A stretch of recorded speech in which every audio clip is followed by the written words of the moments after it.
sot në Shqipëri ka shumë pak hapësirë për të patur një lëvizje vërtet transformuese demokratike. Fati i Shqipërisë është i lidhur me fatin e Ballkanit dhe me fatin e Europës dhe sidomos procesi i integrimit në Bashkimin Evropian, që është në proces që nuk vjet në dyshim nga asnjë nga aktorët politik, i vë kufi shumë të mëdhenj dinamikave të brendshme transformuese.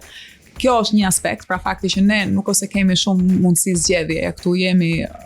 ose me Bashkimin Evropian ose për projektin e Bashkimit Evropian ose në një kontekst që ka aq shumë të papritura se askush nuk do ta marrë parasysh si skenar të mundshëm hipotetik. E dyta, dhe ndoshta kjo është një pyetje që ka të bëjë më shumë me natyrën e zhvillimeve historike dhe politike në Shqipëri, mendoj që në Shqipëri akoma ka një kulturë të personalizimit të politikës. Pra, më duket sikur ose për shkak të trashëgimisë komunizmit, ose për shkak të dinamikave që e kanë paraprirë ardhjen e komunizmit në fuqi, këtu flitet gjithmonë për politikë të bërë nga individ. Dhe po të shikojmë e gjithë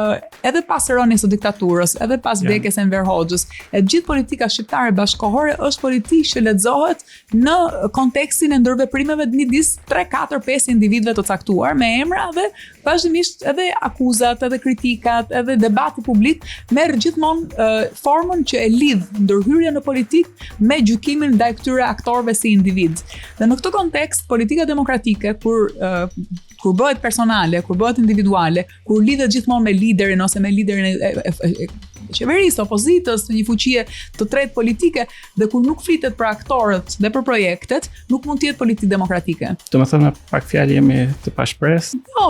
të pashpresë nuk do ta thoja sepse unë them që shpresa është diçka që lidhet me veprimin dhe për sa kohë që ne i ngrem, shtrojmë probleme, shtrojmë kritikat, për sa kohë ka zëra që arrin që ta artikulojnë ose që të diskutojnë, ta diskutojnë këtë si problem, nuk besoj që mund të themi që jemi të pashpresë. Demokracia është gjithçka që ndërtohet, çdo ditë ndërtohet me ndërhyrjet tona të secilit nga ne dhe të qytetarëve, të mediave, të gazetarëve e tjerë. Pra është një punë e përbashkët për sa kohë që ne mbetemi të aktivizuar dhe vazhdojmë ta bëjmë këtë,